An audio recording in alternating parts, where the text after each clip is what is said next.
This is the Swarm and Shoot football show with me, Manny Matsakis, as we kick off Season 2. We've been fortunate because we've had a few good interviews. We bring Lynn Groll on here, and he's able to interview some of our players.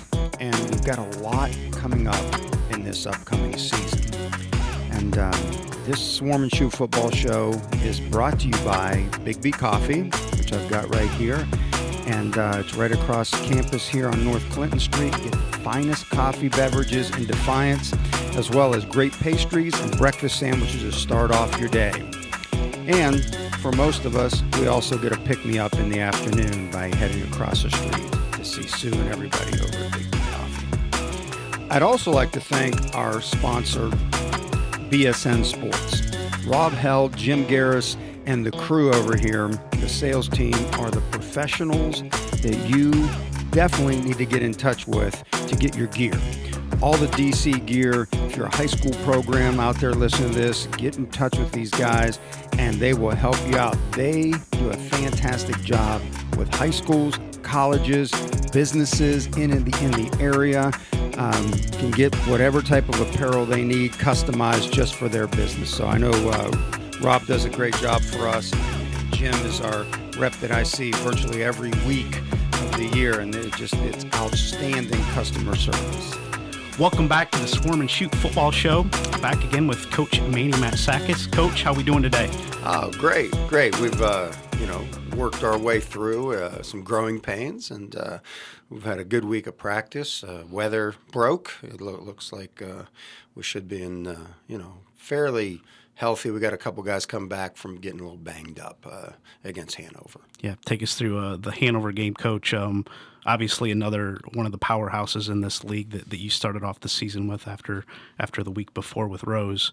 Yeah. Your takeaways, first of all, from Saturday against Hanover. Well, I think knowing that Hanover is if they're not the best team, they're certainly one of the top three when you look at how that program has come. They've yet to lose a game in the last 2 seasons in our league, so we'll see how that plays out for them. But I think more important for us was, the first takeaway is I think we spotted them 21 points in there. We had a muffed punt.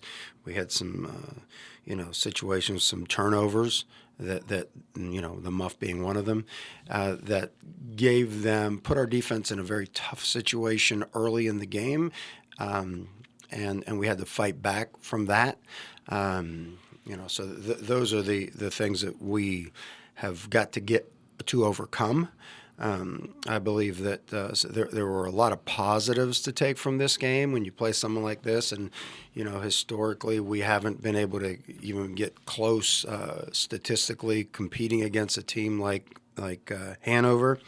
And what's interesting is after I looked at the statistics, I thought, well, that can't be right. But what I found out was this is the first time we've lost a game since I've been here, and we have out-rushed, out-passed, out-total offense, out-yards per play, and the possession time was within a minute or two.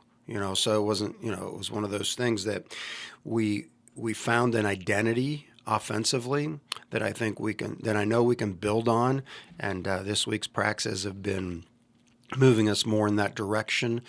And it was the first time in a game like this since I've been here, guys could not wait just get back out in the field offensively and do some things. So we had some explosive plays, some things there that we had not had much of before with a comparable team, playing Rose home in that first week. So I think all in all, it certainly helped us grow as a squad, and our defense came out, and I thought at times they played much better than we did against Rose home, and so you could see an improvement there against a team that had more team speed than Rose home. And I think when you look across the board, what I'm seeing on film in our conference, it's those two, and there's a few others that we'll see once they play more people in the league. That identity offensively is pretty up tempo. It appears. Yeah, 76 snaps on Saturday. Yeah, and I think that helped us out a lot to play a high speed offensive philosophy throughout the game, and we had worked on it during the week, and there were a lot of we're looking at each other's coach like, hey, I don't know if this is going to look any good. But you got to practice it to do it. It takes some time. I remember when, years ago when Urban Meyer used to do this stuff at Utah and Florida, that it was like it's a mindset. You have to train this way. If you're going to play this way, you gotta do stuff fast. So I think that's where we're headed towards right now. Ultimately, I'd like to be a team that can tempo and slow down, play at the two extremes, because then you can control the game a little better when that happens. But all in all, that's who we are, and I believe we have those types of players, and just getting them more reps will give them confidence. Nearly 5 yards per carry. Yeah, step in the right direction after week one at Rose, where it was a mighty struggle to run it. It was, and we had a couple guys really 3 guys run the ball very well for us. I mean, Dalen Lang, our quarterback, I thought did a good job. He had 88 yards rushing on 15 carries, and a lot of that on option and scrambles. And then Tyshawn Freeman, the freshman, 270-pound, 5'11", Superback, had 11 carries for 70 yards, and we also got back for the first time Machari Biggums, who is a playmaker for us. He scored a touchdown and had 8 carries for 34 yards. So we'll be seeing more of him as we move forward rushing the ball. You like the aspect of having several different guys that can run it, or do you want to settle on maybe a couple guys as the season progresses to carry it? Take me through that from a coaching standpoint. It seems like we're leaning towards settling on a feature back, and then on certain drives putting in like a guy that has something a little different, like a feature back in this offense. This is we have a couple now. This is the first time I've been here. We have any that can block very well first, and then they're good rushers, and then they can catch the ball in the backfield. But I think they're more in this offense. A super back has to be more balanced in his skills. And right now, Tyshawn Freeman, he came out. It was an opportunity to see him do what we have seen in practice. And then, occasionally to put a guy out there that'll make you miss or has some feature to him that, maybe a burst and so forth. But hey, Tyshawn had 1 rush for 44 yards and he ran away from everybody. 270 pounds, that's a pretty good feat, for us. Passing game got going a little bit too, as opposed to week one. Some improvements there as well. Yeah, a little better. I mean, we threw the ball 33 times. Dalen had 19 completions there. He had 2 interceptions, which you want to take back. Some of it was not getting deep enough in the pocket and the ball getting deflected, and and another one was went through a receiver's hand, so they weren't like throwing. Like in the past, we would just throw to sometimes the defense would just come up and take it. Well, it wasn't a whole lot of that. So I think, Dalen is making good improvement. He threw for 163 yards. I think he's capable of having a 300-yard game as we progress in the offense. And he's sharp, and mentally he's just bright, and he's a winner, and he likes to come out and compete. So I think he's making great strides. It was only his second game playing for us. So. He looked more comfortable from just my eyes on Saturday than the week 1 game at Rose. He did, and part of it is I think the whole unit looked more comfortable. Mm-hmm. The offensive line started to improve, and it's just, it's 11 guys on the same page, and I think that's the key in this. And I believe we are building the foundation for a championship program in the future, and there are all types of hints and clues that's happening, and they're grading out better. So I know we're in the process of improving. You gave up 318 yards. Now I know that's you would like to have that smaller, but on 72, would you have 72 snaps defensively? Yeah.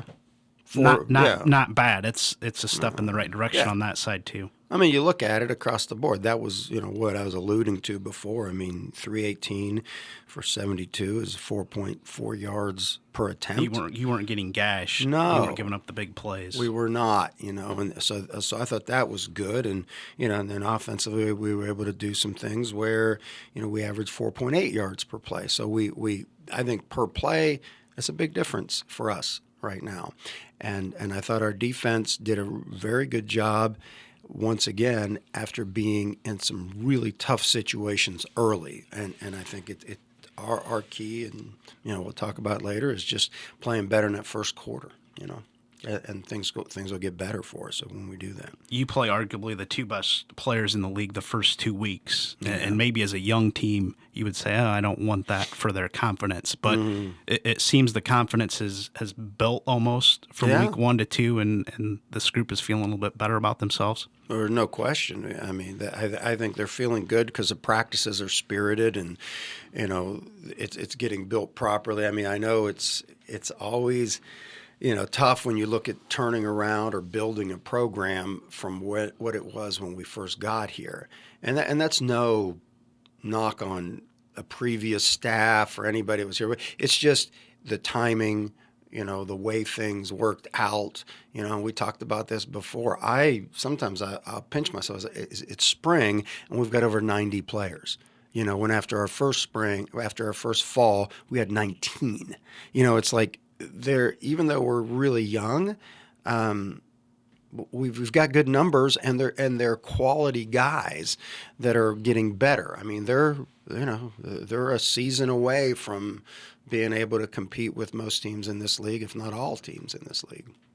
Manchester this week. Take us through Nate Jensen's group and what he's got at Manchester. I know they have not started off the season like they probably wanted to. Yeah, I think, I know Nate's a fantastic coach, and he's even a better person. I mean, he's one of the guys I have talked to, on a consistent basis since I've been here. He has history of being here, so, that's, he is a great guy.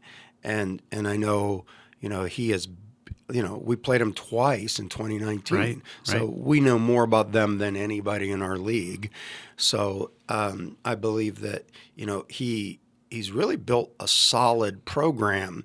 I think, I don't know what their COVID situation is or their injury situation. I mean, they've got decent numbers. I know they had really good numbers in the fall because they were able to play games, right? Which I was like, oh boy, they get to play Trine and Bluffton and so forth. So I thought that might give him an advantage, but I don't know enough about the roster, the inner workings of how it went, maybe with,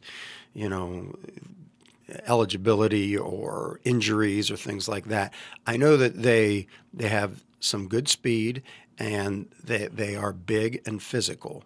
So like Nate, he's build a squad. They got some very strong and powerful kids on their lines, and I know they're going to play with great attitude because that's what their coach is about.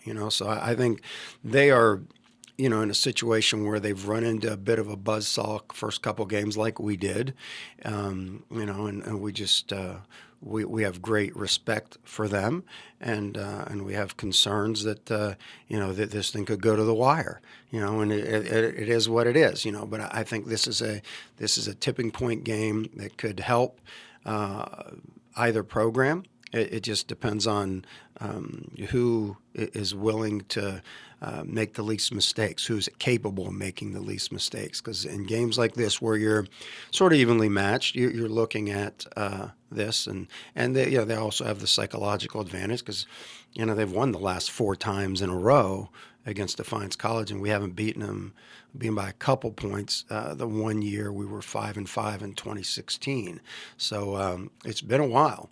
And so the key is competing and seeing how we can do. And remind Nate, if you're watching, you owe me a lunch, so I have not forgot about this. Oh, he owed me a lunch pre-COVID. We haven't got together. COVID hit, so we didn't get together. But remind Coach Jensen about that when you see him on Saturday, Coach. Maybe I'll stop over for his Taco Tuesday. If you follow Nate on social media, him and his wife and their kids do some Taco Tuesday. So I do know. My wife Lizzie and I, Eli, our 8-year-old, he loves tacos. So it's like, we've actually started Taco Tuesday in our house. Now I don't social media like Nate does, but it's something that Eli gets fired up. Oh, it's Tuesday, Taco Tuesday. So we do it too, and it's a family bonding experience. It's one of the few times with an 8-year-old, you're all sitting at the dinner table, which that's a lost art anymore. People don't do that much. Right. Finishing up, where does your focus have to be this week, Coach, to get ready for this Manchester team? Well, I think as the week went along, number one, our focus was getting healthy, because we played that Hanover game without 2 starters on our D-line because of injury. And that's a tough deal. We're hoping to get one, maybe both of those guys back for this game over the weekend. So I think being healthy and making sure that we play fast. Play fast, just meaning that their bodies are capable of playing fast. It's not just to run the plays fast or get. It's like line up and play with the speed that God gave you to play with. And I think those are a couple keys for us. I know we have revamped some things in the kicking game so we can be more efficient. And I think if we have a positive experience in the kicking game, get out, start well in the first half of the game, get to a point where we're competing at the half, then we should have an opportunity to have quite a game on Saturday. Thanks, Coach. Best wishes on Saturday. We'll talk to you again next week. Okay, appreciate it. Thanks, Lynn. I want to thank you for joining us on the Swarm and Shoot Football Show. If you're listening to this podcast, make sure to subscribe in iTunes. Give us a rating, comment on the show. If you'd like to get all kinds of updates, go to our website at swarmandshoot.com, where you will be up to date on all of our podcasts with audio and YouTube versions on there as well.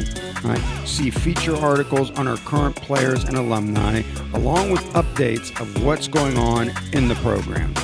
Take a minute and subscribe with your email to receive these regular alerts every time we update the website.